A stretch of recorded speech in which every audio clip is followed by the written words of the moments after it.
Doctor Shanika අපේ සාමාන්‍යෙන් අම්මල තාත්තල හැමෝම කියන දෙයක් තමයි කුරුලෑ හැදුනම ඕක වයසත් එක්ක හරියයි ඕක වයසත් එක්ක අඩුවෙලයයි ඕක ඔය වයසට ඔහොම තමයි ඇත්තටම කුරුලෑවලට ඇක්නි වලට ට්‍රීට්මන්ට්ස් කරන්න ඕනේ නැද්ද ඒක වයසත් එක්ක හරියනවද ඇත්තටම ඒක වෙයි ඉස්සර කාලේ අම්මලගේ තිබිච්ච අදහසක්. ඇත්තටම හරි දුකයි දැනටත් සමහරක් අය හිතන් ඉන්නේ ඒ වගේ දෙයක් තමයි.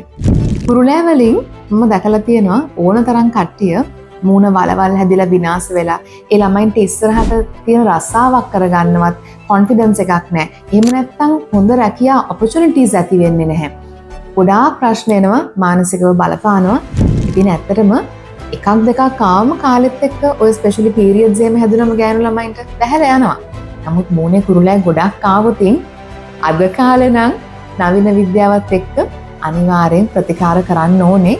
මොකද පස්සේ කාලෙකදී මේ ළමයාට මේක ජීවිතේට ලොකු බාධාවක් වෙනවා. ඒ වගේම කොන්ෆිඩන්ස් එකට බලපානවා.